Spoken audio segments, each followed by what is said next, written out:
Hi, good morning, everyone. Thank you for joining us today at Business Opportunities in the Inclusive Economy. My name is Kristen Duver. I'm the VP of Public Affairs here at the Chamber.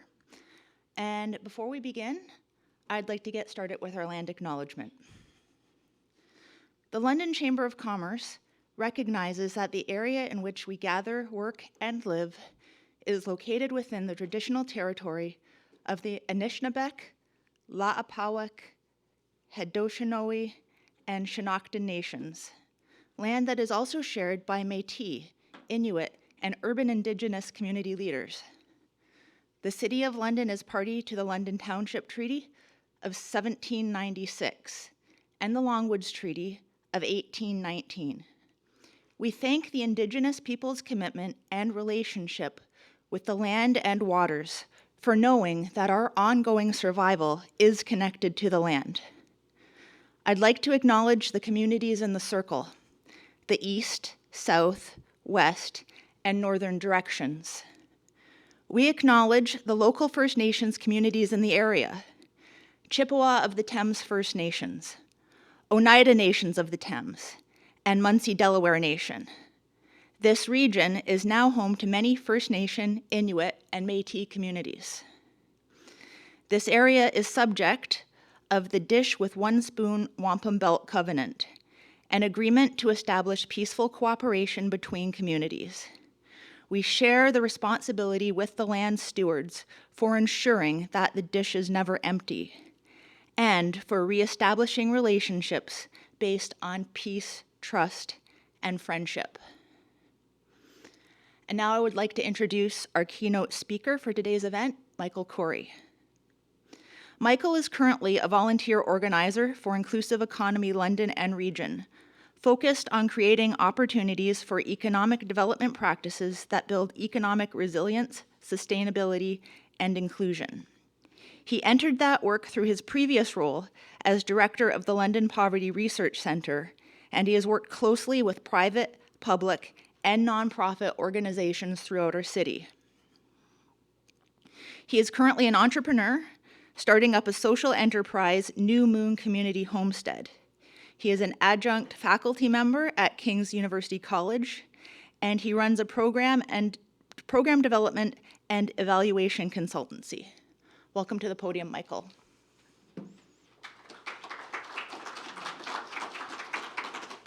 All right. Well, good morning, everyone, and thank you, Kristen, for the introduction. Very happy to be here today. The Chamber of Commerce been working over the last 3 years, specifically around economic development in the city and looking at various ways of, increasing the impact of how dollars are being spent across the city for targeting special opportunities for disadvantaged populations, for incentivizing businesses to think about their whole business model in terms of the kinds of impacts that they have in addition to their profit margin. And today is a special day because in that work, we've worked a lot in the public sector and in the nonprofit sector, and it's always been on our minds and on our hearts around how do we ensure that we're engaging in the business sector in London, and that we bring some of the ideas and concepts that we're going to talk about today into the business community and start to build the momentum for the kinds of work we're doing. So very glad to be here, and special opportunity. It's been great working with the Chamber of Commerce. Since Graham Henderson's come on board as CEO, it's been an open door for discussion and thought leadership around, again, looking at deeply into our community at ways that the business community is able to and has boosted up, address social challenges, those kinds of things. So again, this opportunity is wonderful. So today we're looking at inclusive economic development, and I'm tasked with giving the presentation about where are there business opportunities in the inclusive economy, and we'll go over specifically, we're going to get targeted in on social procurement and what we're doing around social procurement in the city and in other cities, and then talk about how can businesses become ready in our community for preparing for new procurement opportunities, looking at localizing supply chains, that sort of thing. And then we will have a panel discussion. We have representatives from the public sector, the private sector, and the nonprofit sector who are going to share their insights and experiences with various inclusive economy activities, and again, targeting into social procurement and how dollars are being spent. Then we'll move into an open Q&A with the audience, and look forward to that fruitful discussion.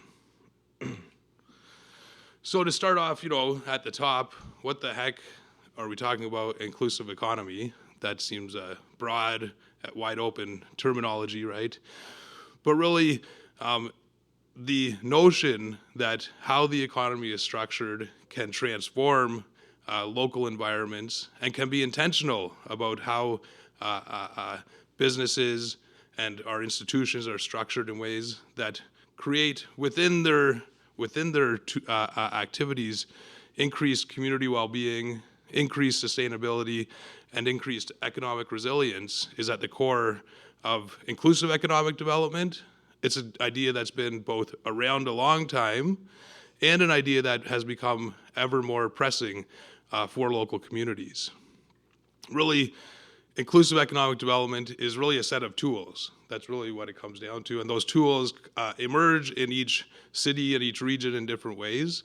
And we're going to look at a couple of different ways that they've emerged in other places around the world and in Canada. But it's a set of tools that can be utilized in communities to address the biggest challenges that we have. And so it's been long-term, and in the current context, we're seeing increased pressures in our local environments, the increased visibility of urban poverty, the increased pressures on small and medium-sized businesses, particularly, of course, through the pandemic, and challenges to our public institutions for how are some of the largest budgets in our cities actually forwarding the mission and mandate of those institutions. And so in the world of inclusive economic development, these tools often come in contrast with what is often thought of as the extractive economy. And the extractive economy is really rooted in a lot of the logics of our more traditional globalization. It's not just about extraction, of course, of natural resources and all the effects of that, but more specifically, where we're working from is the notion of extraction of both capital and profits out of local communities and into a broader global economy, which raises a variety of questions then about how are profits reinvested, what's happening inside of business to compete with each other on a global picture when there's a chase, that race to the bottom, the searching out of lower labor costs, the searching out of a variety of lowering costs in order to be able to compete in the global economy. And so I think it's fairly, where we start from is a point of seeing, oh geez, there's a gap to be drawn in there to look at how do we stop some of the leakage out of the local economies and look at what can we do within those local economies. Now I do want to start, this is not a presentation about anti-globalization. Globalization has created some of the largest economic growth in our history. There's been a lot of advantages to international trade and competition, of course. But at the same time, I think we can all see areas where small shifts in our economy toward a focus on local resilience can in fact have large impacts across the community. So before we get to the meat and potatoes, what's the carrot? Well, how can the inclusive economy benefit local businesses? And so what we're going to share today has a lot to do about procurement and supply chains. And so when we get into social procurement, it's really about how to incentivize businesses to build into their models more equitable practices, environmental practices, and how can supply chains reward businesses for doing that. And so number one, what we'll talk about, businesses, inclusive economic development can direct greater amount of spending toward local businesses. It creates competitive advantages for local businesses in procurement contracts. It goes beyond the lowest bid criteria, looking to, again, reward economic activity that boosts up, that builds the resilience in a community, and it contributes to workforce development by, again, incentivizing, creating decent work opportunities within local businesses, and by incentivizing businesses to ensure strong employment programs and partnership with various organizations. And finally, it creates a positive business and community outcomes. I think I've been down in the chamber a couple of times for various events and talks, and I have heard of the theme, that that the challenges that we see in the community, again, getting down to the urban poverty challenges, really does impact our city's environment, and therefore impacts our business development as well. So it's really, again, what kind of practices will both create good business opportunities and address our social, environmental challenges. I should have a timer, actually. I didn't put a timer on me. So I'll try to. So, switching over to like an example of this kind of inclusive economic development activity, we're going to take a trip over to the city of Preston in the UK. This is a mid-sized city, similar to London in a way, and also a post-industrial city. They've experienced a lot of the leaving of the manufacturing sector and needing to rethink about how they can build their economy. In Preston, UK, they started off by sort of asking, who are the largest spenders in this region? Where are those budgets coming from? And how can those budgets help build up the local community, create decent work opportunities? So what they did in Preston is they brought together 5 of what they're called their anchor institutions. Their anchor institutions, specifically public anchor institutions, the hospitals, the universities, post-secondary sector, and they started to, and the municipality, sorry, and they started to look at, well, where's the money going that we're spending in our procurement? They're saying, in what way, as we go and we purchase our non-labor, and we use our non-labor budget, and we spend in essentially public dollars, how is that spending aligned with our mission, right? For hospitals, that's clear. When we go and purchase materials, are we purchasing from companies that are creating positive health outcomes in the community, or are we purchasing products from companies that don't really have that kind of impact in the community? And so in Preston, they looked at what percentage of the dollars that we're spending are going into the city, what percentage are going into the economic region, and can we influence any of that money that's leaving the community in total to reinvest into the region? So what they found was that looking across 5 institutions, that only about 5% of the spending was being spent in the city of their procurement budgets. And then when they looked out at the broader economic region, it was closer to 39% of their spending was staying within that region. So over a 5-year period, they started to collaborate across the institutions and look for opportunities to redirect. How can we redirect some of those dollars into the regional economy, and again, anchor our mission in our spending in that area? So what they were able to do over this 5-year period was increase their spending. So sorry, on the map, the red is the city of Preston, and the white area is the economic region. And so within the city, they were able to shift their spending from spending 5% of their budget in the city to spending 18% of their budget in the city, which equated to about £70 million annually being spent more in the city. And then they were able to, looking at the broader economic region, shifted from 39% of their budgets being spent in the region to 80% of their budgets being spent within the region. And that equated to about £200 million annually. So in total, simply by taking already available dollars and budgets and being intentional about how are those dollars and budgets being aligned with the mission of the organization, they were able to create $270 million pounds of impact annually for new purchasing, for holding up businesses, etc. So this had impacts, of course, within the region, measurable impacts. It's been attributed for increasing the labor participation rate in the region, for increasing average wages, because once we get into this kind of spending, we start talking about, again, rewarding businesses that have commitments to decent work policies or living wage policies, et cetera, goes into that evaluation criteria as you're giving out those contracts. It overall increased regional productivity, so the impact of that 270 million pounds a year was seen in the actual GDP and productivity in the area. And of course, nationally, internationally, that city had got recognition for utilizing this type of approach. PricewaterhouseCoopers gave it the title of Most Improved City in 2018. So this is the kind of impact that we've seen internationally.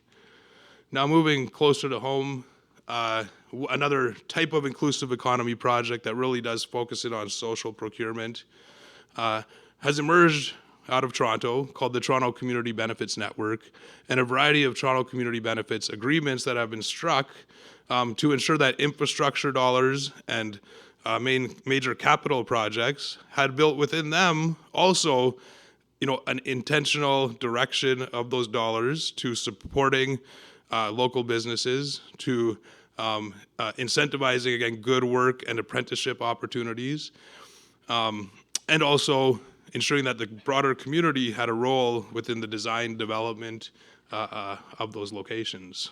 And so the Toronto Community Benefits Network, one of the earlier founders in the Canadian context of this approach, is a network of government, business, and community groups coming together to ensure that infrastructure spending enhances positive impact in the local community.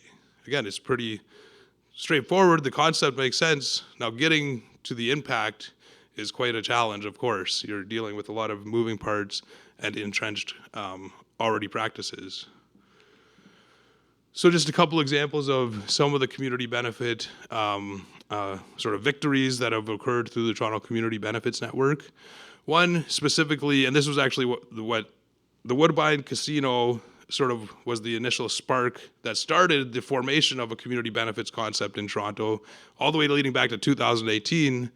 And believe it or not, it took them until 2008, this Rexdale and Woodbine project started, and it took all the way till about 2017 to fully get a community benefits agreement in place and signed. But there were some key victories in that. And in this specific project, I'm just highlighting really what they call the post-construction agreements. So it was about, okay, this is a large spend into a community that has already disadvantaged people around that building area. How can we create opportunities through this building to address the social and economic problems, not just of the building, but of the community surrounding it? And so there was agreements that were struck. So the first one was sort of in the decent work side of things, was an agreement that Woodbine would create a $5 million child care center on site for increasing opportunities for work and child care within the culture of the business. Second, there was a commitment to local hiring that 40% of new hires into the casino would come from the local community. So again, you can see that total cycle of dollars from inside of a pretty large institution, organization, business, cycling back intentionally into the local economy. And then in terms of procurement and operating procurement going forward, long-term investment, there is a commitment for 10% of annual operating budgets to go through local or diverse suppliers, right? So intentionally ensuring a partition of that budget, again, makes its way back to the surrounding and local community. Another project, large-scale project, was Finch West LRT, and in this one there was a main focus on employment opportunities in the building of the transit system. So there was a commitment that 10% of apprentices were hired from disadvantaged communities, so you start to build up, again, those opportunities in marginalized communities, and commitments to maximize social procurement throughout the project, as well as several urban design trade-offs, such as community involvement in in influencing how the design would go, where stations would go, et cetera. So that's in Toronto, and community benefits have actually been gaining in momentum across the province quite heavily recently. Maybe copying the Toronto Community Benefits Network or learning from. There have now been community benefits networks established in cities across Ontario, including Hamilton, Ottawa, and Windsor. If anybody's familiar in Windsor, they've had a mega project, the Gordie Howe Bridge, and in that project, they've struck quite powerful agreements specifically for the neighborhoods surrounding both ends of the bridge, where over the life of the project, they're reinvesting $20 million into business development in those communities and creating opportunities for local residents. So, and as we'll talk about, we have established a community benefits network here in London, where there's 17 organizations who have signed on as part of that. Secondly, there's a major policy window in Canada and Ontario right now coming through the Community Employment Benefits Program out of Infrastructure Canada. And basically, the mandate of the Community Employment Benefits program is that any project in the country that receives over $10 million worth of federal funding needs to or should create a community benefits plan in that project. Now, of course, the federal government doesn't like to get super strong on provincial and municipal governments trying to keep their jurisdiction. So while the federal government opens the policy window, it then becomes up to the local municipality to determine how strong they want to make those agreements. And so this is a major, and of course in any municipal context, it's about how much is the community encouraging our politicians to ensure that there's strong action in these areas. So that's on the radar right now. And then if we look like more nationally, what kinds of targets are set, Surrey, British Columbia really is inspiring, as in they've taken a very strong approach to this mandate of community employment benefits, setting their targets at 20 to 30% of employment hours on any infrastructure project will go to people with barriers. So they have to work closely with their unions and their construction sector to ensure there's a flow and a pipeline of people into those jobs. And then a massive target for social procurement, setting their target at 50% of project spending going to diverse suppliers or social value suppliers, suppliers who can articulate within their business plan how they create increased social, environmental, and economic impact through the functions of their business. And so these are pretty strong targets. So all of that's the background on sort of what's going on nationally, what's going on somewhat in our country around social procurement and inclusive economic development. And so that brings us to what's going on in London. And so in London, quietly but powerfully, hopefully, we've been organizing a group called Inclusive Economy London and Region. Largely, this group has come together out of the nonprofit sector, who already within their missions, of course, and mandates have a mandate for local impact, right? When the chamber came on board to this kind of work, it was extremely meaningful in the sense of now there's opportunities more to fully engage the business community. And we've, of course, learned through that relationship the intentional ways and the importance of creating local impact for all of our businesses in the city. So it's inspirational and promising.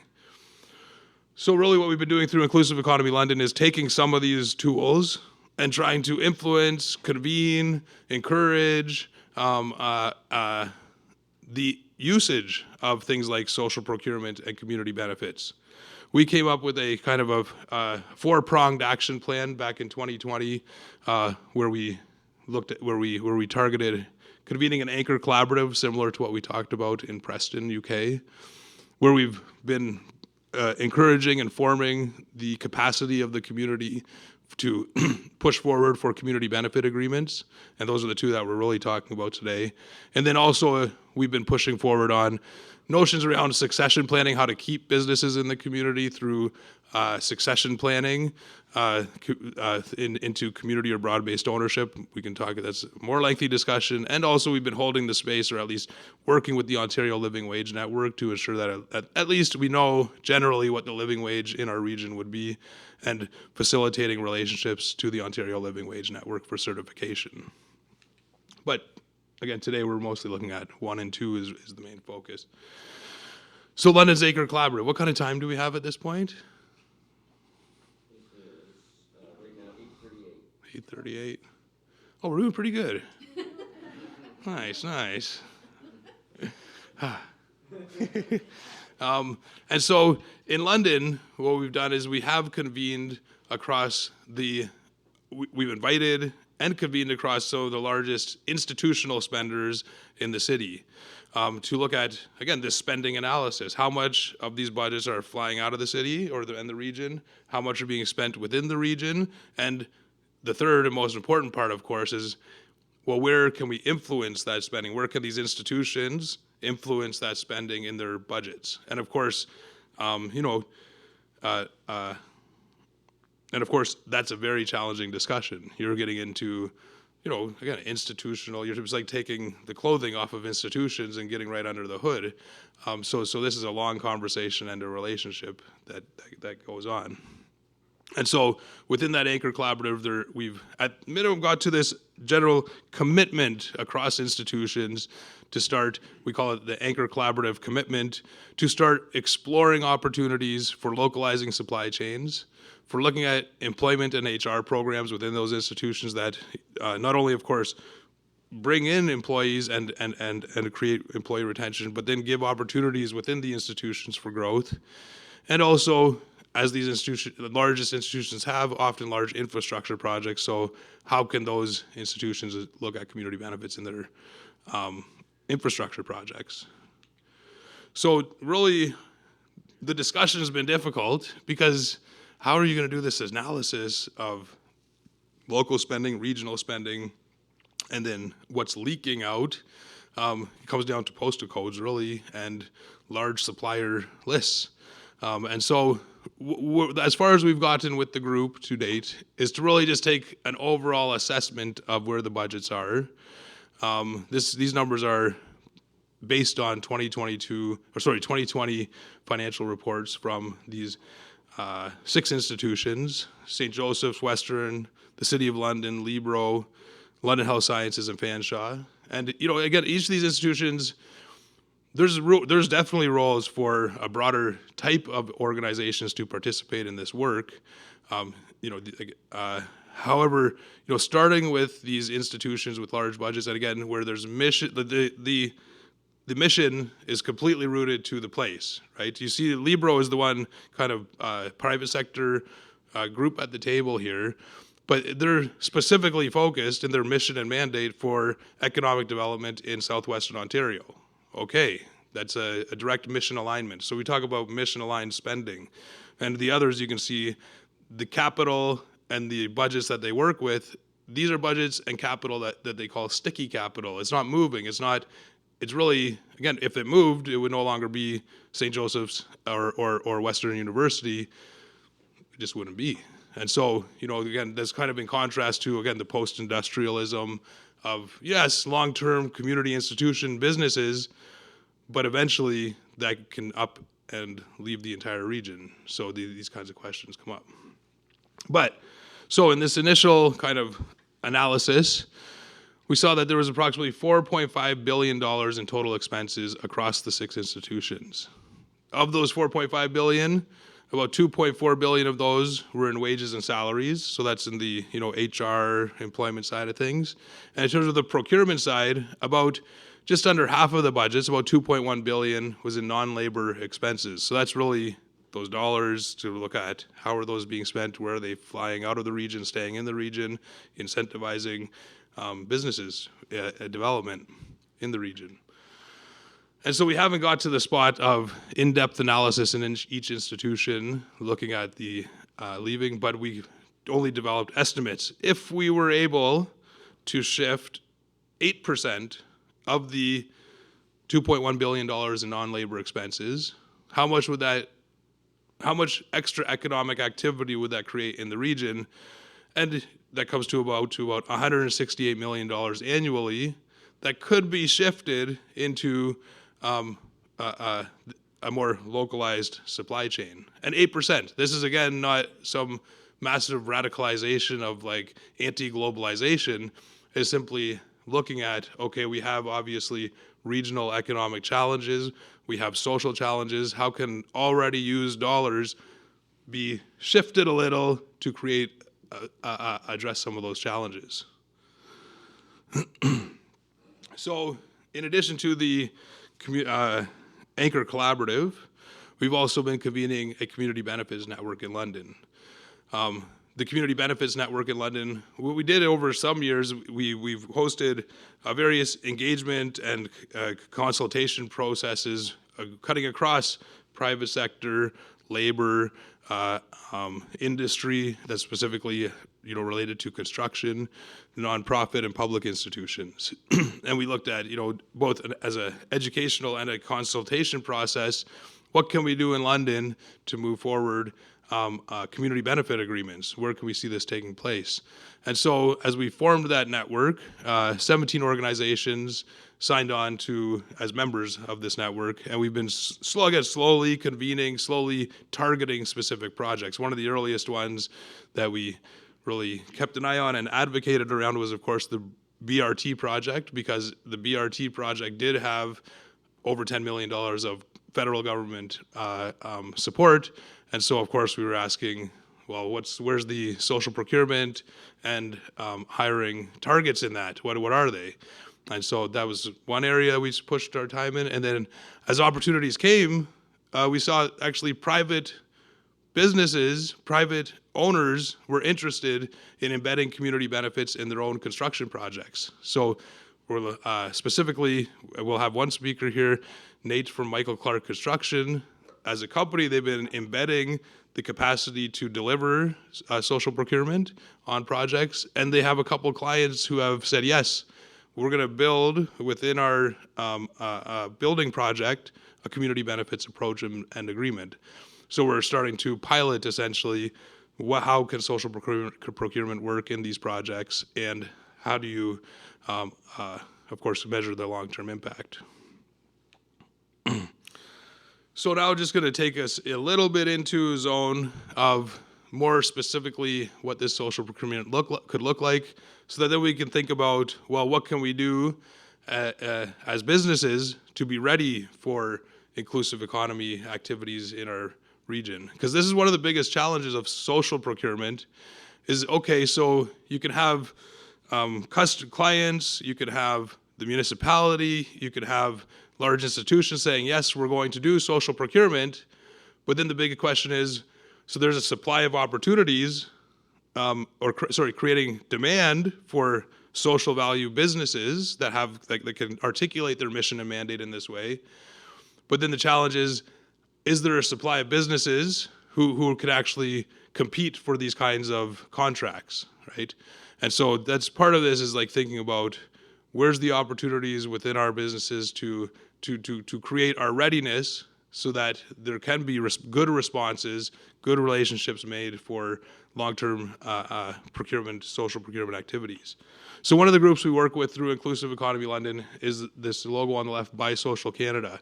This is a national organization that's specialized around social procurement over the last 15 years. And they work with various again, private and public groups across the country to help facilitate social procurement and community benefits. And so I share that with you because we've been working with them to develop a social procurement RFP. And so just for a couple examples of what that RFP would look like as it's being delivered, so that RFP, so the whole idea is, as there's a commitment to social procurement within an institution, suddenly the evaluation of applicants or bidders, right, is not only assessing the bottom dollar, the lowest bid, right? Oftentimes, or it could be seen that, the procurement's looking at really only looking at the lowest bidder, and how are they evaluating the other components of any kind of bidder besides the lowest value? And I'm sure many of you have maybe run into those questions where you've almost said to yourself, well, I'm not even going to bother with public procurement opportunities because they're basically asking me to cut my labor force or deal with cut my costs in ways that I know is going to actually hurt my business. So I'm not doing it. And suddenly, many of the people who can only compete on those projects are, multinational kinds of companies who are kind of specialists in cost cutting and cost savings. So when we get into social procurement, it's about changing the evaluation of the bidder. Still, and it's saying, okay, so yes, of course, the dollar value, the value for our money is extremely important. But what about if we have a similar bidder, right? One of them has a specific program for youth employment and entrepreneurialism, and the other business, uses temporary labor, has no benefits for their employees, and, is generating kind of harms maybe in this community, right? How do we get a difference between these two bidders? And so in the social procurement approach, you start to evaluate not only the value for your dollar in terms of the lowest cost, but you start to ask questions about what kinds of programs are in your business, what kinds of environmental programs, employment programs, and you start to reward companies in your criteria based on if they have some of these activities going on. And so you start to differentiate and incentivize that activity across an entire region, possibly. And so in a real live project that's going on in London, what's gone on with this type of process is, so they say, okay, well, we're still going to give 90% or a large portion of the evaluation is still for the best value for your dollar in terms of lowest bid, right? But you know what? We're going to give 10% of the criteria will go to the social value, the social and economic value that they give. And so tick, right, you start to create competition for businesses that can articulate their social, environmental impact if rewarded this contract or just as an overall business. And so here's the kind of question that comes up for employment opportunities.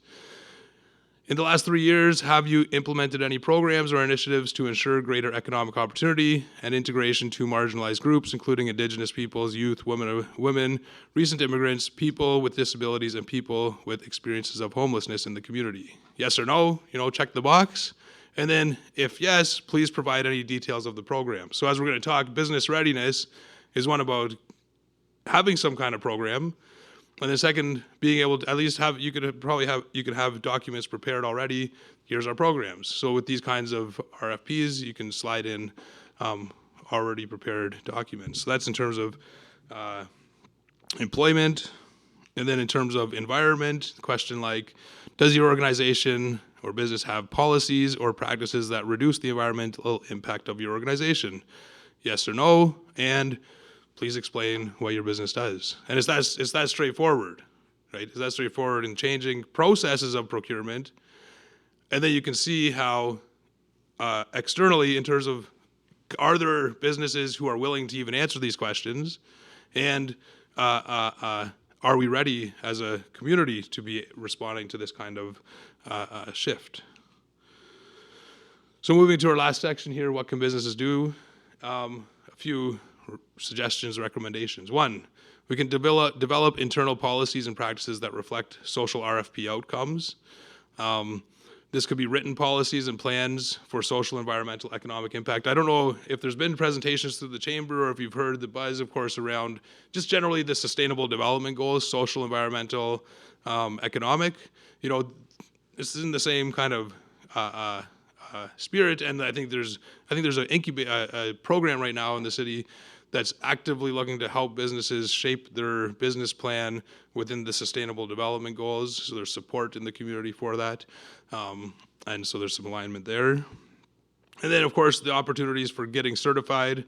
So get certified where possible. Social Canada, in fact, has their own social value supplier certification where they, provide a certification to looking at, just what kind of programs you have, and here's a certification.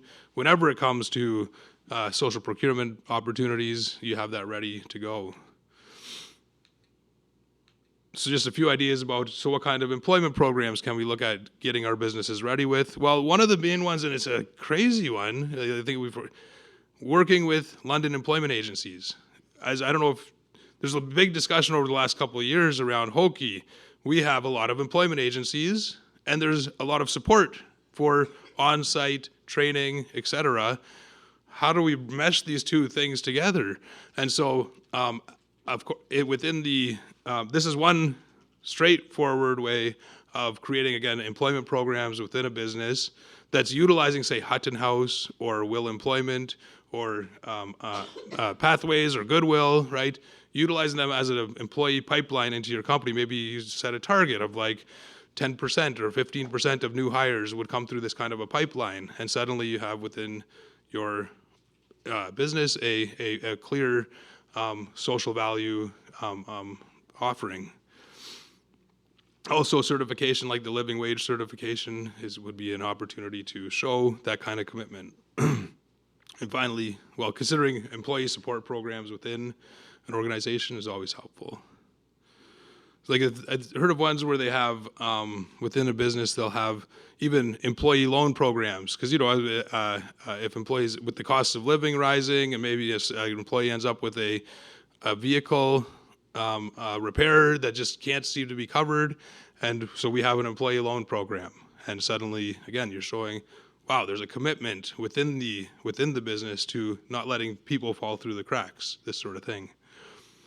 And again, probably once anybody starts looking into internally, there's probably already certain components to be articulated. The importance of articulating it and having it ready is part of it. So thirdly, the employment programs. Thirdly, embed environmental programs, just looking at where your waste is going, how your waste is going. A straightforward way to do that is to join the Green Economy London and become Green Economy certified. That's a process of making commitments around different ways of addressing waste or energy within a business. So considering waste diversion strategies would all be part of that. Fourth, examining our own supply chains within our own businesses, right? What kind of commitments do our businesses have to diverse suppliers? What kind of commitments, what percentage of our own purchasing are we going to track and ensure that's going to maybe a social value supplier, et cetera, things like that. And then fifth, I think we're losing battery power a little. Oh, there we go. And then fifth, again, the importance of just articulating. Being business ready would mean you could have a annual report of business impact, the commitments that you've made. Once you get that template created, it's probably not that hard annually to just update the numbers or update the programs, and you're off to the races ready for social procurement. Oh, that was backwards. And finally, of course, there's also the importance of the business voice and advocacy around these topics. I think there's a quite obvious alignment of the health of our community and the health of our businesses has a relationship together. And so this is one way businesses could work to advocate to your local politicians, to ensure, and leaders of our institutions, anybody who you come in contact like that with, to ensure that there's at least the concept here of social procurement moving deeper into those institutions, that whenever there's new building projects, that is knowing, there is an opportunity to define our projects in these ways. And ultimately, there's an importance of localizing supply chains. So this is all part of what's needed in moving all this forward.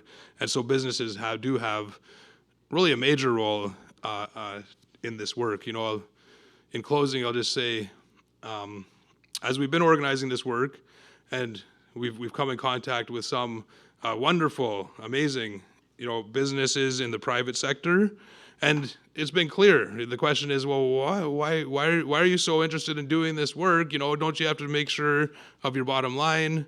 What's going on, right? But as you all know, I'm sure, there's a kind of serious alignment between good business development and a healthy community and meaningful work for even their own workers. So it becomes a an employee retention program. It becomes a CSR program. It becomes a whole lot of things that becomes part of our business culture.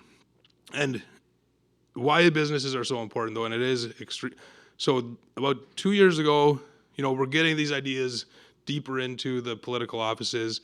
We get a meeting with the mayor, and we're sitting talking about, here's the opportunities. Can we move this forward? Oh, good ideas. Yes, we can see that there's evidence elsewhere that it makes sense. But then the key question, well, where's the business community? And it is true. Like, I come out of the academic field.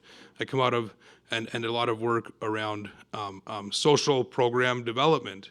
And so it came extremely clear at that point that we need to work deeply in and with the business community to ensure that these concepts are there, and then see how that voice can be amplified. And that's when, just again, by fate or whatever it is, then we get to meet Graham Henderson some months later comes across. I share with him what we're doing, and it makes sense. And I'm like, oh, well, this is where the voice of London's businesses can be lifted up. And from what I understand, some of this type of work is embedded into the Chamber's strategic plan, that there's a good understanding among the board of directors of the importance of this type of work. And so that's an exciting move into the future. So I'm going to leave it at that. I was just going to remind us of the advantages to businesses before we exit, but I think I'll just leave that up on the screen, and we'll move into our panel discussion. So thank you.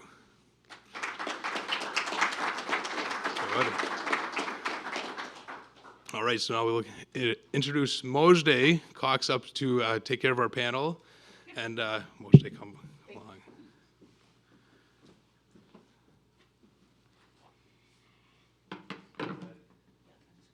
Thank you, Michael. You're extremely taller than I am, so I'm going to have to adjust this down here, all the way down.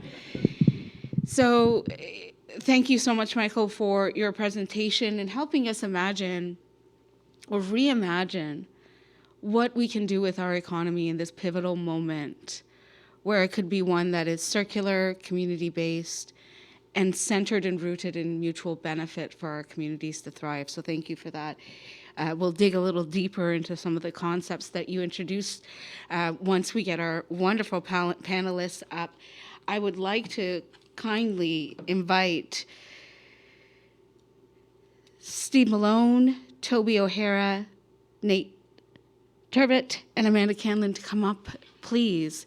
And we'll get into a rhythm of self-introduction and unpack what we've heard. I'd love to hear from the perspectives across the sectors. So one thing we've learned is that these kinds of conversations around reimagining our local economy is in fact incumbent on cross-sectoral conversations like the ones that we're having. Through the London Community Recovery Network, the City of London has galvanized 51 community-based leaders representing the social, economic, and institutional organizations in the city. And it states right into this framework and plan that we've been chipping away at for some time now, that the pandemic has compelled us to consider exceptional innovation and partnerships. And when I read that and I hear that language, I immediately think, well, this is what inclusive economy is about: exceptional innovation and partnerships. And we can actually imagine how community benefits and a community-based circular economy can bring us to a place of recovery and a better place. So, we had an excellent presentation. I have one question that I'd like to kick off the panel discussion with. And it's truly about getting to know our panelists in a better way before we dig deeper into what we heard. So I'm usually positioned, and I start with my left for multiple reasons, but I'm now physically this way. So if I could go in the order of the way that you're seating, so there's no particular order in mind, I'd like to hear a little bit about, well, first, tell us your name again, please, to make sure that I got the pronunciation correct. If you feel comfortable to share your pronouns, that would be wonderful. Tell us about your business organization and how it's positioning for the inclusive economy, if that is okay, how it is positioning itself for the inclusive economy. Amanda, may I please start with you? Thank you. Hi, everyone. I'm Amanda Conlon from the Children's Museum, and the Children's Museum came into this work through the large capital project that we are undertaking here, moving from our location on Warncliffe Road to 100 Kellogg. And obviously, as a nonprofit organization, we have deeply rooted community in all of our strategic priorities. And so as we started down this path of moving the Children's Museum, we were asking ourselves those questions. You know, how do we use the funds that we are raising in this community and spending those dollars in a way that's going to have the greatest impact locally? And how do we do all of the work that we do at the Children's Museum, ensuring that we have the greatest community impact? So it's not just about, you know, the lowest bid, as Mike talked about. It's really about how do we be thoughtful about the way that we do things as an organization. And obviously, as Mike alluded to in his presentation, nonprofit organizations tend to do this work with our programs and services that we offer because they're mission aligned. When it comes to large capital projects or capital spending, sometimes that can become difficult just because you're looking for the greatest value for your dollar. But when you're thinking about the way that you're spending your money, you have to always be thinking about that, you know, double bottom line, as we call it in nonprofit, right? What's the impact that we're having, and how are we spending our money most effectively? And so obviously community benefits and this inclusive economy approach was something that very much resonated with us at the Children's Museum. And so we'll talk a little bit more later on about how that shows up, but that's how we came into this work. Thank you for that, Amanda. That's right. May I move over to our next panelist, please? Tell us again the question a bit about your organization and how is it positioning itself for the inclusive economy, please? So Nathan Tervit, I'm with Clarke Construction. We were introduced to this wonderful program by Amanda and Michael, early stages with the Children's Museum. Obviously, sitting at this panel board with these great people here, we're part of the private sector. So when we first heard about this, we were initially fully engaged into the Children's Museum, and then furthermore, it's not just about, you know, the financial dollar that goes directly to your bottom line for your business. It's more of the community impact that you can have on the local community. So we jumped on board right away. We liked everything that we had heard, and now we're actually even working with clients right now on a construction management job that we've presented this to them as an option, and they jumped on board. They love it. They're a local business in town here, and they're currently building out an innovation park. So we're looking forward to what this can actually do to our community and what it actually gains, the momentum moving forward, and what we can be part of as a community. So yeah, this is going to be a great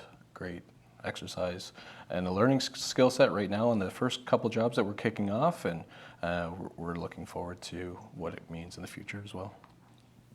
Great, thank you so much, Nathan. I appreciate that. Let's move forward. Thank you. Sure. Good morning. My name is Toby O'Hara. I'm with Healthcare Materials Management Services, or HMMS.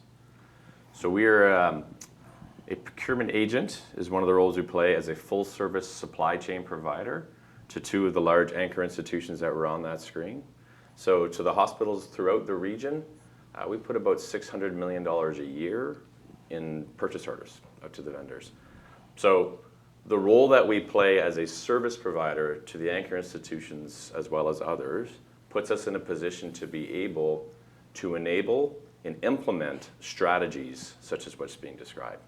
So by having the team at HMS aware of these strategies and creating tools for the toolbox of procurement that can help some of these institutions shift or meet some of the goals that are in play. So we're really happy to be part of the conversation.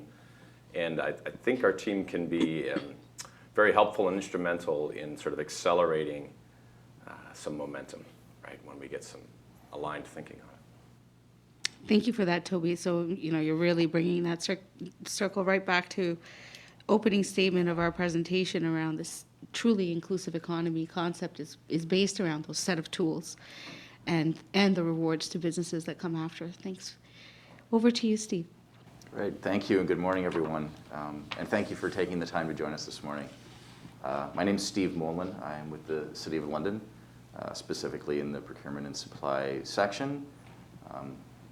Obviously, as the anchor municipality, we work on numerous projects, large capital projects throughout the year. As you can see, if any of you tried to get downtown this morning. Essentially, when it comes to community employment benefits, social procurement, we are by nature at the kind of initial stages of that. We are required, as Mike mentioned in his presentation, the federal government has initiated a program that encourages municipalities that have a project with $10 million or more of funding to implement a social program, which we've done on those projects that meet that criteria. Otherwise, on other projects, we're still at very early stages in the process because it's obviously we're heavily legislated and controlled by our own bylaws as well. Thanks for that, Steve. So I'm going to go in reverse order. Hopefully you're not too, if you need a little sip, we can give you a little break. So, we, at the very end of Michael's presentation, we heard a little bit about what can we do. And so it sounds like you're describing the city being at that readiness exploration stage. I have one question, and then I'd like to hear what your reflections are on the presentation and what we've heard from panelists so far on where they are with incorporating concepts around inclusive economy, if that's okay with you, Steve. My question is, so how do we get the City of London, how do we support the city to move to the next phase of readiness and exploration and move that, keep that momentum that we heard from Toby being so important? How do we move this along and help and support the city into coming to realization of these benefits for the community? Well, I think there's probably a couple of potential avenues. First of all, the political avenue would be one to explore. We're in the process, obviously, of having a new council come in to the City of London. So we're going to wait and see what their focus is, what their mandates are, and what their direction is. So obviously, for us, as the political side of the City of London through City Council down through senior management, that would be a channel to drive the social procurement initiative farther and deeper. So that's one. But also, I think the private sector development could help as well. It will help us create a business case, so to speak, to help us move the political side of things. I think the private sector probably is a little bit more nimble in reacting to these types of initiatives than perhaps a large municipality would be. But when we can take the examples and the successes from the private sector, I think that helps us generate interest and activity at the more political level as well. Great, thank you for that. Any reflections that you would like to share, Steve, around what we heard from the presentation, as well as where the readiness and exploration is taken from fellow panelists? I guess to just comment from a City of London perspective, and again, thanks, Mike, for the presentation. I just wanted to kind of maybe clarify our process a little bit on the definitions between a request for a proposal and a request for tender. We do a lot of RFP work, but we do a lot more tender work. And the difference between an RFT or a tender and a proposal is basically the opportunity to evaluate. So within that tender tool, we don't have the opportunity to really do an evaluation process. As Mike mentioned, that's kind of your lowest compliant bid would be the successful bid. But we have established some tools on the projects where we have had to meet the federal government requirement for the sustainable or social procurement initiatives. So we have some work that's been done on the tender side. The RFP side is really where we can encourage a lot more action. Our RFP evaluations are always designed towards best value for the City of London. It's not a low-cost tool. Pricing for us is usually, as an evaluated criteria, only weighs in at maybe 20 to 30% maximum of the evaluation portion, leaving us, potentially 70 or 80% to use to evaluate other criteria. So I think that's a good opportunity to drive those social programs and social criteria into that other 80% of the evaluation process. So I think that's probably what would be, if there were anything that you could tentatively describe as a low-hanging fruit for the City of London, that might be an area for us, but yeah. Great, thank you so much.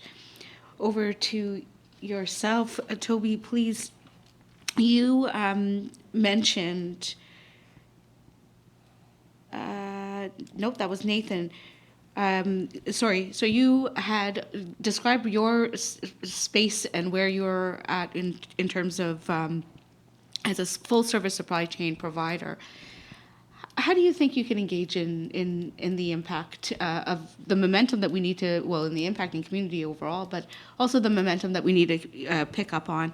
Any general reflections or any way, any incentive for us to engage with businesses like yours? Sure. I'm going to go out on a ledge here and try a brand new analogy.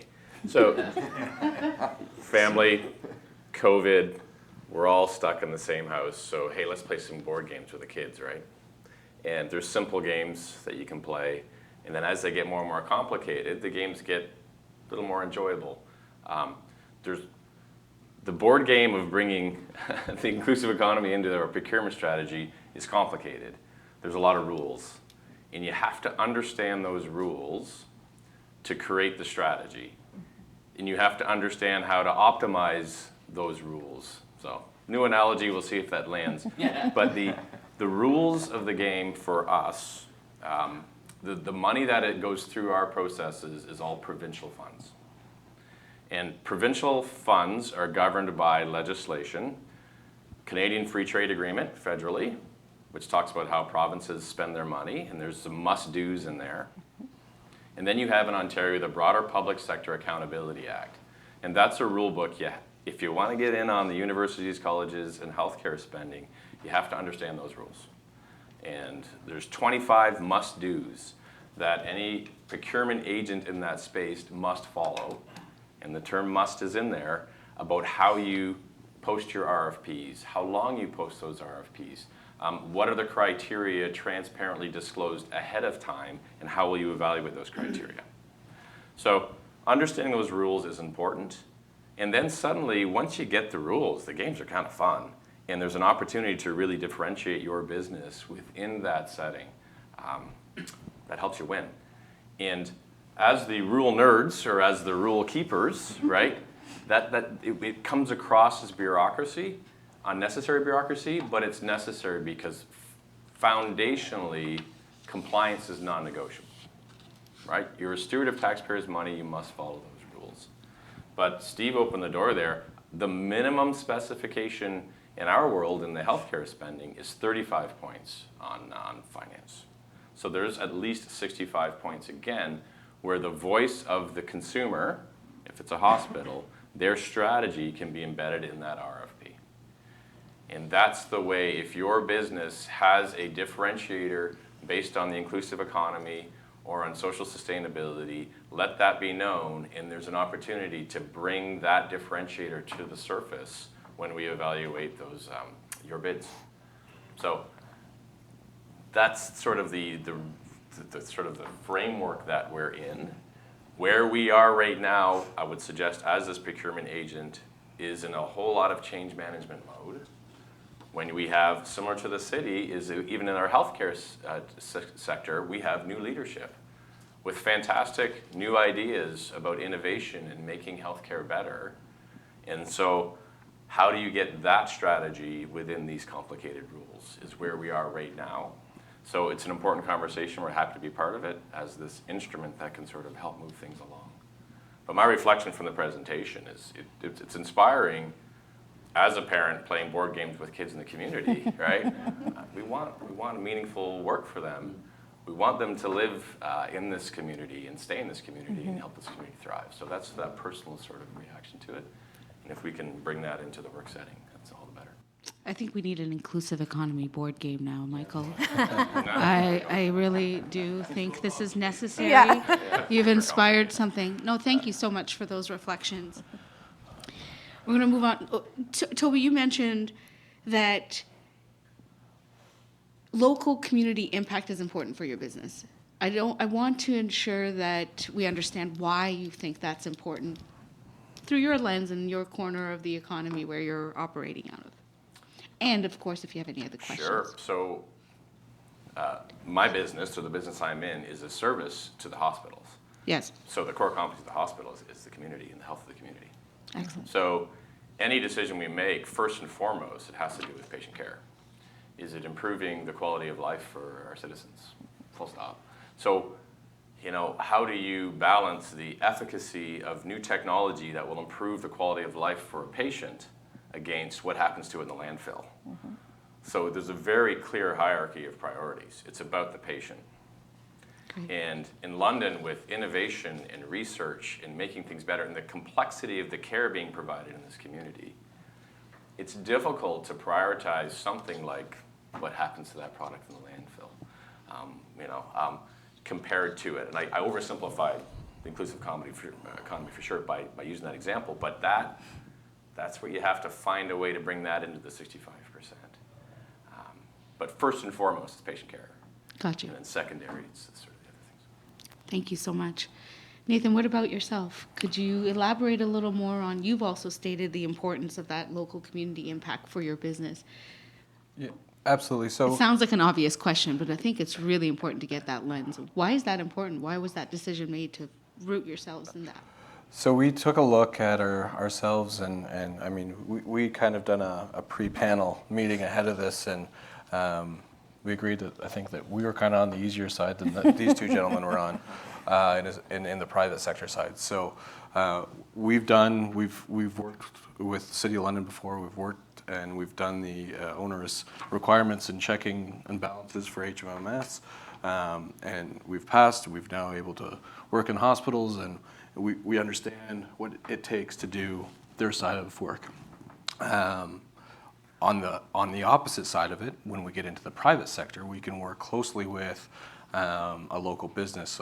We can work with, obviously, the Children's Museum. We're currently working with Bosco and Roxy's in town here.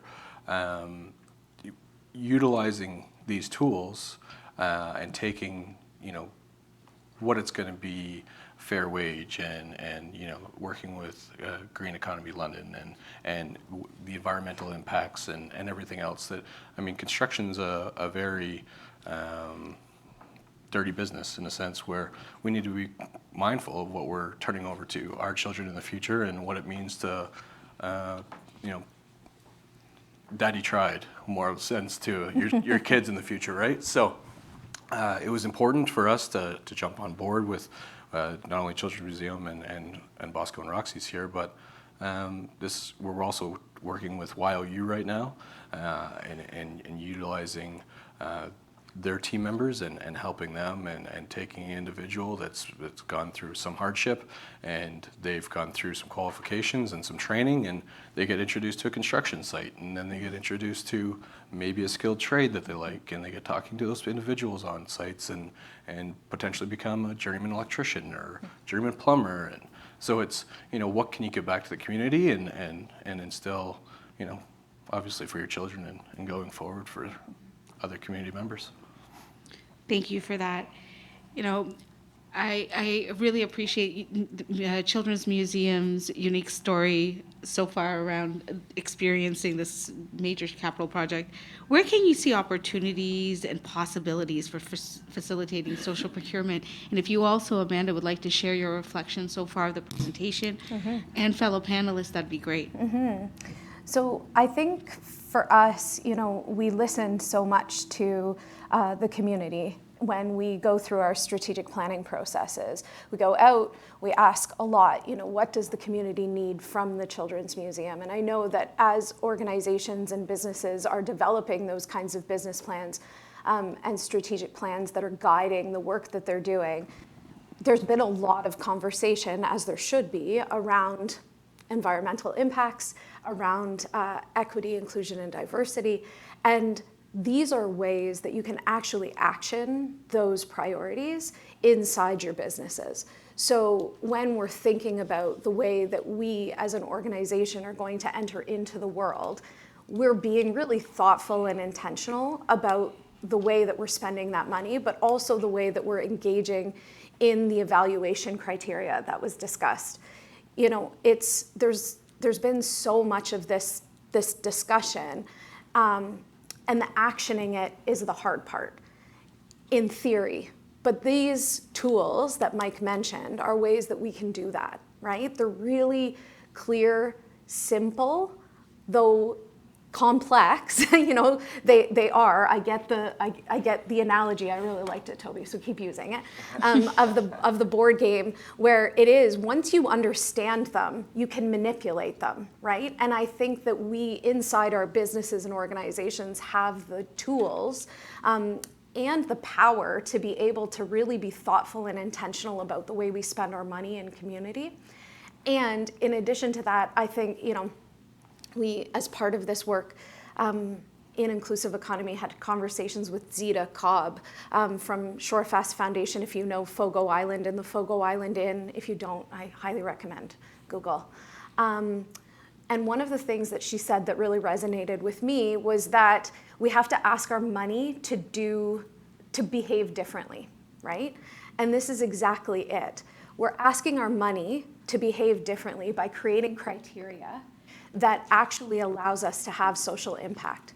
And I think that for us, as we looked at this, it was just another way for us as an organization to create broader community impact in this region, which again, is a really easy connection for us at the Children's Museum, because, you know, as Nate said, it's not as complicated for us. This is what we do. We're all about developing community, right? So from a board point of view, when we build that into our strat plans and we build out a business plan and we build out our capital plans and we build out all of these RFPs, it's so natural for us to put these things in. And then what that does is help create a system and a template that then can be shared as a pilot that can then go to the City of London and say, look at all of the impacts that we were able to make with this $20 million spend in this community, right? And so I think for us, it was about making sure that we could pull the levers that we had at our at our disposal and use them in a way that can show how to navigate this new world that we are seeing and create even bigger impact in ways that are beyond the walls of the Children's Museum. Thank you for that, Amanda. Now, I'm not going to be the only one to ask questions. In a few minutes, we'll open the floor up to you folks for, I think if you give me a wave, I can. This is not cordless, but you'll have to project if you have any questions. Please hold those in just a few moments. I'll turn it over to the floor. I do have one follow-up question for the city and Steve.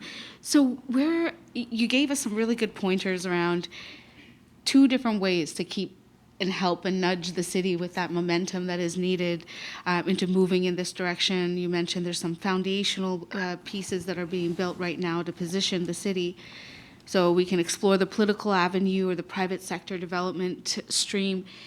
We have two really critical mandates in the city right now through the one through the London Community Recovery Network and the Climate Emergency Action Plan that really compel us to look at community benefits as a way to move forward.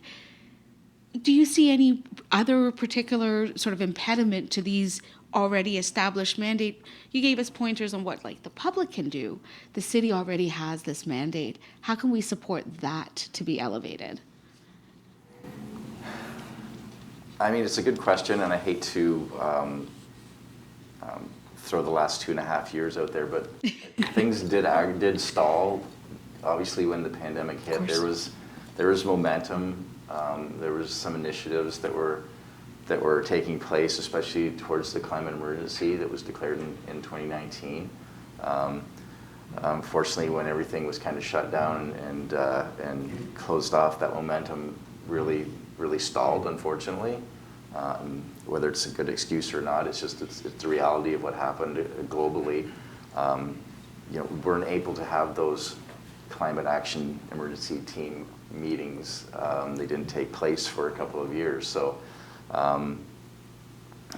obviously they will pick back up, and this will be an initiative that we get moving forward again. But at the city, we're still experiencing the fallout of a global pandemic and all of the cleanup that's going to happen after that. So there's still a lot of changes internally at the city. We're dealing with a lot of changes to our workforce and how we manage our workforce, with managing hybrid work environments, all the challenges that surround that. So there's, I think, still a lot of focus being placed on how we're coming out of the pandemic,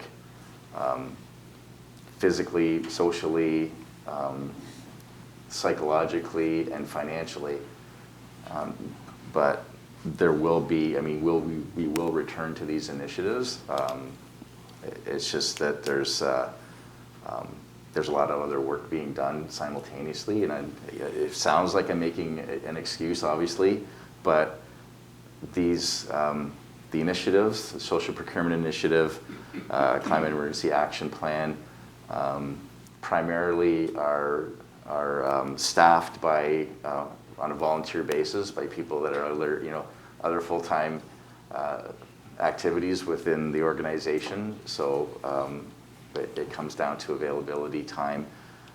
One of the things I'm sure people have experienced this across the private public sector and anywhere. It's ongoing challenges to fully staff your organization.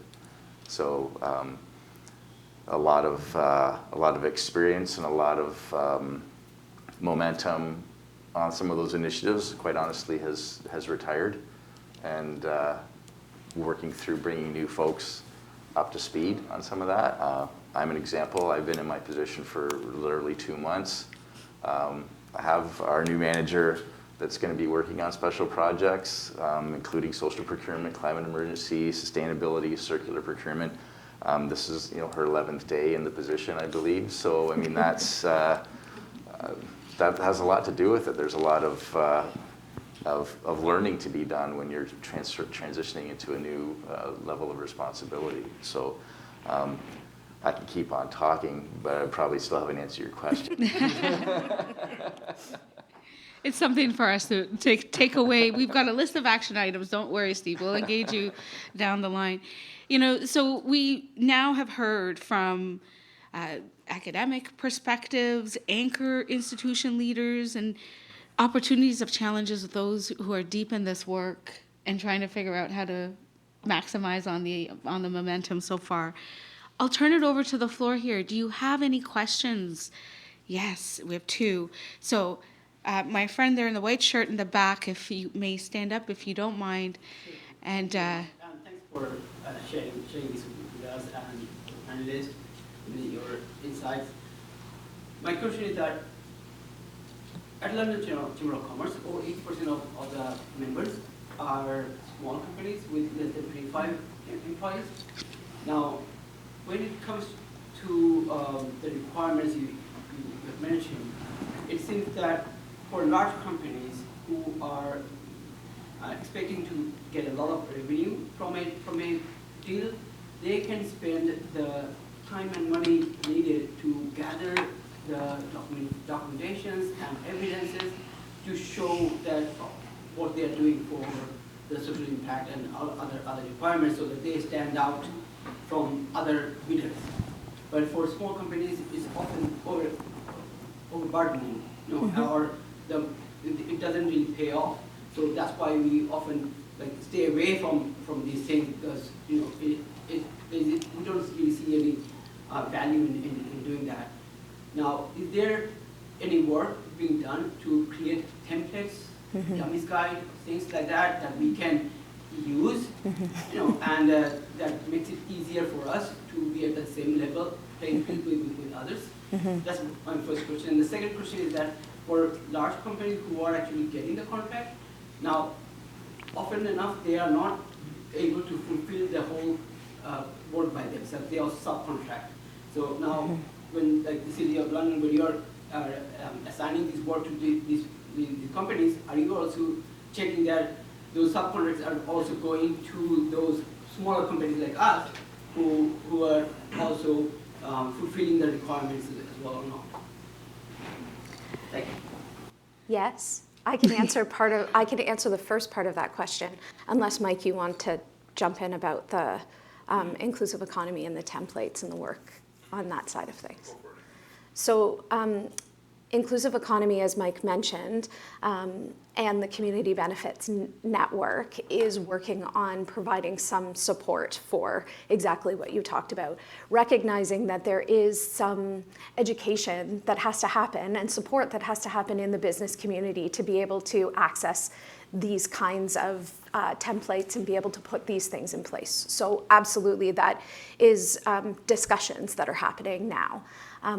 In other communities, that's what we're seeing, is that there is this sort of wraparound support for businesses to be able to say, okay, if you want to enter into this, here's ways that we can support you in doing this work, right? So for the Children's Museum, so I sort of wear two hats a bit in sitting managing the capital project for the Children's Museum, but then also spending some time with inclusive economy and knowing that, as we're doing this work, I'm learning as well. And so similarly, I have them coming alongside me and saying, okay, so here's how we do this. Here's how we navigate this. Here's how you build these out in RFPs. Here's some of the things that you should be thinking about.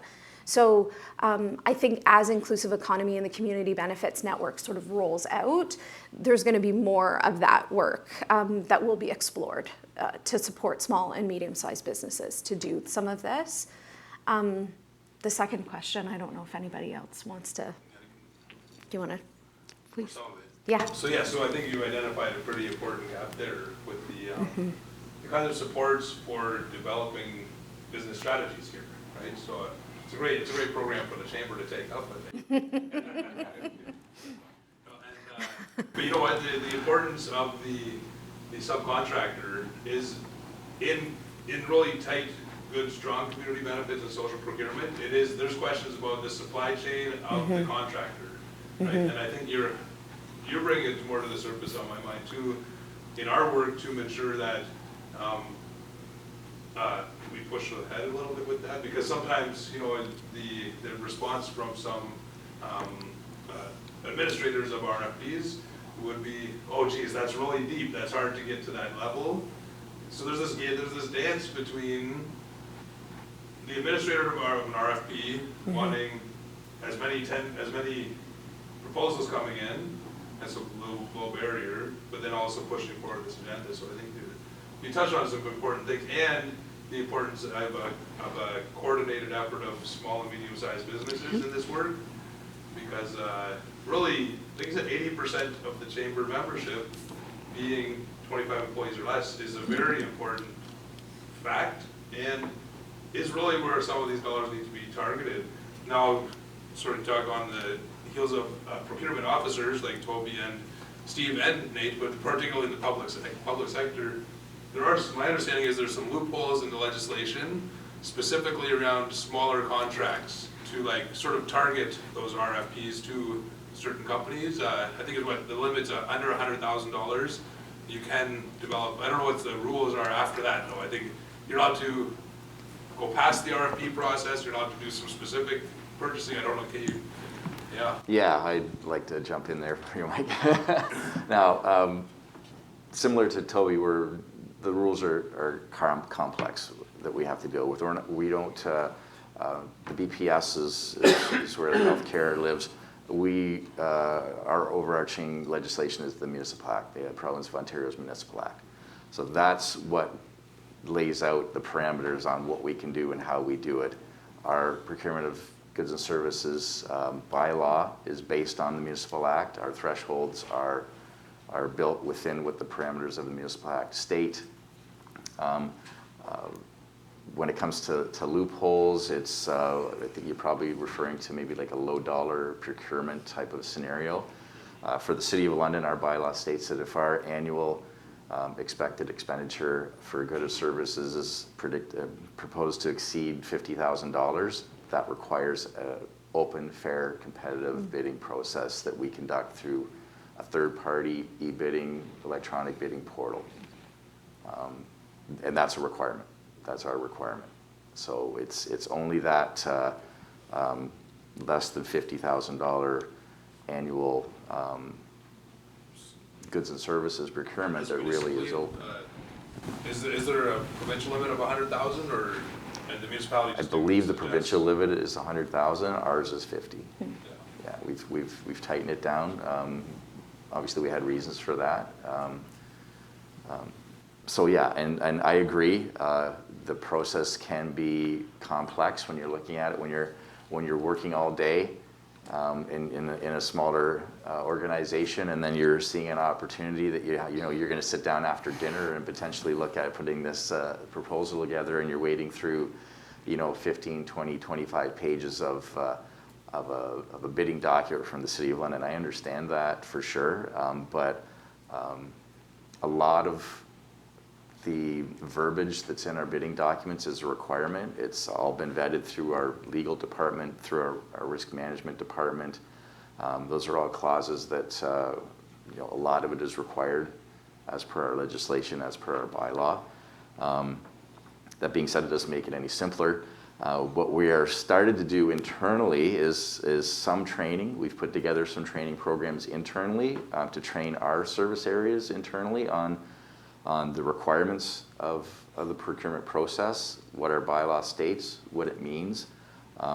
We just actually had a team meeting last week and discussed moving this out in 2023 to potentially start doing maybe a couple of sessions externally facing over the course of a year, and bring together a group of people similar to this, small businesses, contractors, anybody that's interested, and explain how the City of London does their, conducts their procurement process. I think it would be beneficial to a lot of people in the city. And if we're going to talk about open, fair, and transparent processes, I mean, it doesn't get any more open than that. Let's tell people how to do business with us, because it's not glaringly obvious all the time. So. Thank you, Toby. You had something to. I was just gonna, again, we're sort of in this education forum. Building blocks. So the foundation is legislative requirements. Okay, so legislation and provincial funding says 100,000 is your magic number. So the must-dos for 100,000. Anything under 100,000, now you're getting into policy. Okay, so the policy at most of the hospitals is do your homework, do some research, but for the most part, it's not subject to as much rigor. Okay, and then once you've satisfied policy, you get to your mandatories. Your WSIB, the must-dos to set foot within the premises to conduct work or what have you. So you need to make sure you're able to meet all the terms and conditions outside of, regardless of the dollar value. And to make it easy, again, if there's something we can do to help make it easy to understand those three building blocks, happy to do it, because the last building block is strategy. So what is the strategy? And our sourcing strategy on behalf of our stakeholders is typically we refrain from awarding 100% of the business when it comes to consumable items. So we usually deal with about an 80% award because the strategy is one of research and innovation, and to encourage right? Companies to be able to get their foot in the door to build their brand.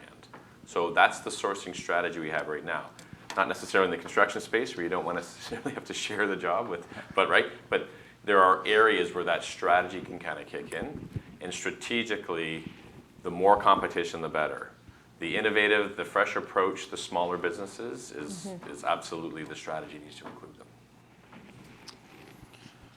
Yes, Toby. I can speak on private sector side in the sense that as we've done and gone through the RFP package or the tender process for a job specifically underway, we worked with Inclusive Economy London and friends, and they were a huge benefit to putting that piece of proponent into the RFP, the documentation that went with it, and the questions. And we had some questions come back from subcontractors, and generally, you issue an addendum and give the clarification, and it wasn't a whole lot of onerous tasks ahead of it. Sure, there is some documentation that you need to provide, but generally speaking, most workplaces have policies and procedures in place. This is just adding a little bit more detail to it and structure. So what we found, the subtrades didn't get scared away, or subcontractors to the subtrades themselves, or subs of subs, what we like to call them. And generally speaking, the bulk of the purchasing went quite smoothly. So in that aspect, what we've got set up right now, obviously by the question, we've got some stuff that we could make a little bit better, and yeah. Thank you for that. And I did not forget. Thank you so much for the second question, please.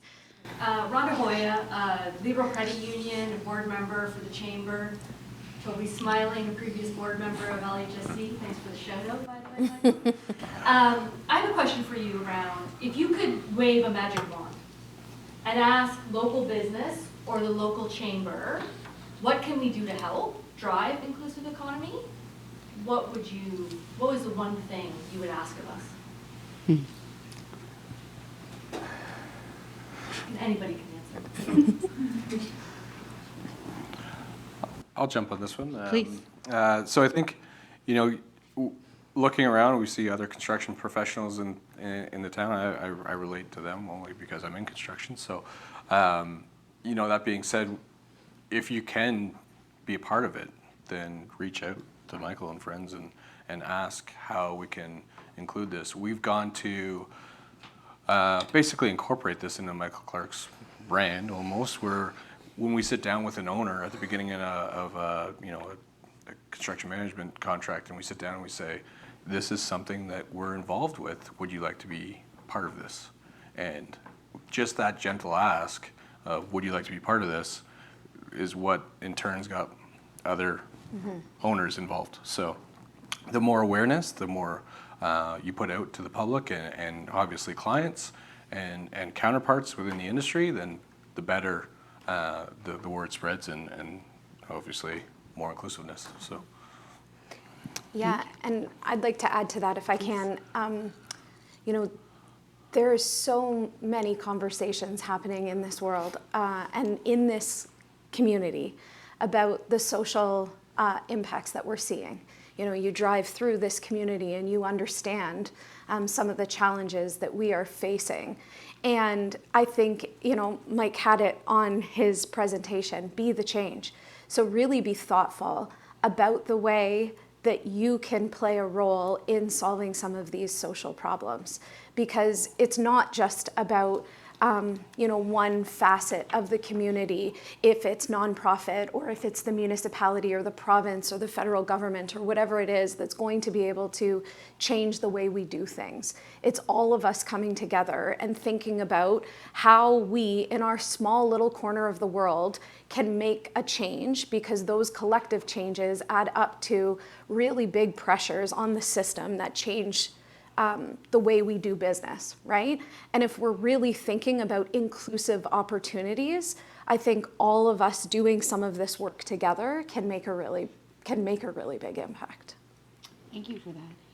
Any other reflections? Thanks for that excellent question.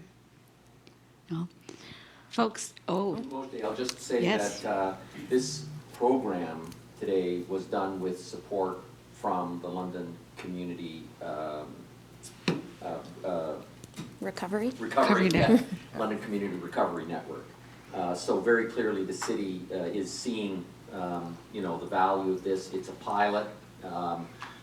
My hope is that, we've got some very interesting ideas here today of next steps that a chamber could take with the business community, with the not-for-profit community, with our anchor, with our municipality. So it's been very, very fruitful. Thank you. Thank you. So your questions were critical to the conversation. Before I invite the chamber back up for closing remarks, I want to thank our presenter again for laying the foundation, Michael, for the rest of the conversation. I'd like to, of course, thank our inspirational panelists who gave us their crucial perspectives, but also some pointers. I'll be waiting for that board game to be released. And from where I stand, again, I'm Mojdeh Cox. Thanks for having me. Longtime Londoner and community advocate who returned just about a year ago in the midst of a pandemic. And so what this inspiring conversation reinforces for me, and I hope that you take away these important points, that the future economy is innovative, it is circular, it is community-based, it's fair, and it's mutually beneficial. So that is what we really need to wrap our minds around and move forward the agenda of that mutual benefit element. So thanks so much for the space, and back to the chamber.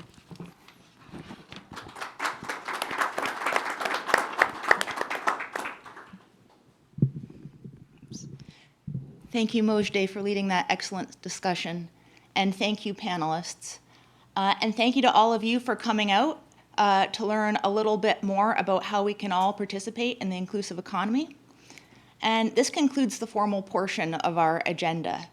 But if you didn't get a chance to ask your question, or you have questions that you're thinking of now, I invite you to stay for a few minutes. There's still coffee and goodies outside. I'm sure our panelists and Michael would be happy to speak to any of you.